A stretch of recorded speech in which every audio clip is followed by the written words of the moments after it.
uni millionlab muxlislar bor. U har kuni Roblox uni milliardlab prosmotr yig'adi, lekin u kim o'zi?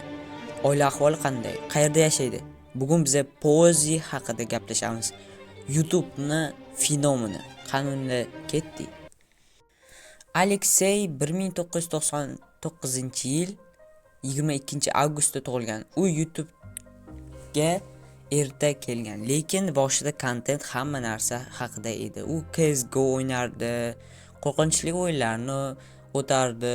U o'z ovozini topguncha ancha vaqt ketdi.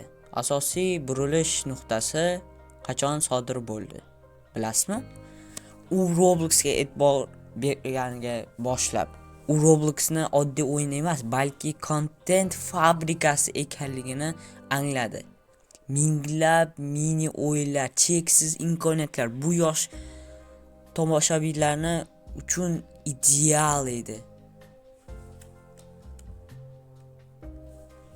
Ko'p odamlar Roblox o'ynaydi, lekin nega Pozi bunchalik mashhur? Uning 3 ta siri bor. Energiya va emotsiyalar.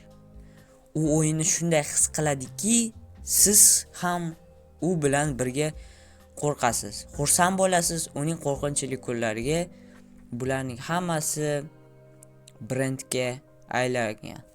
Dinamik montaj, uning videolari zerikishga joy yo'q. Har 3-5 soniyada kadr o'zgaradi. Bu diqqatni ushlab turadi. To'g'ri konsepsiya. U shunchaki o'yin o'ynamaydi.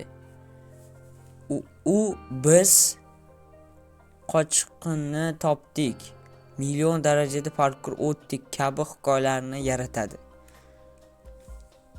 Muvaffaqiyat faqat bitta kanal bilan cheklanmaydi. U aqlli biznes ham.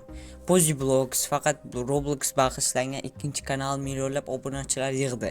The Blogsary u boshqa mashhur blogerlar bilan birlashib yangi auditoriyani qarmab oldi. Hamkorlik bu YouTube'ni yangi qoidalardan biri edi u payt. Lekin eng qizig'i boshqa joyda.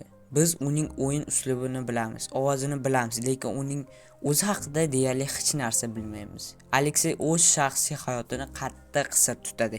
Ijtimoiy tarmoqlarning uni oilasi dastlari yoki qayerda yashashi haqida ma'lumot deyarli yo'q. Nega? Chunki u shaxsiy brend va real hayotini ajratishni afzal qo'yadi. Bu uning xavfsizligi va sirli imijini bir qismi. U shunchaki kontent qirol bo'lishni xohlaydi. Shaxsiy hayotini hammaga ko'z-ko'z qilish emas. Eng yaxshi lahzalar jamlanmasi, yakuniy titrlar. Pozi hikoyasi bu zamonaviy media darsligi. Roblox kabi bitta o'yinda e'tibor qaratib, energiya va professional yondashuv bilan qanday qilib yulduzga aylanish mumkinligi ko'rsatadi. U shunchaki gamer emas, u brend. Siz Pozining videolarini ko'rganmisiz?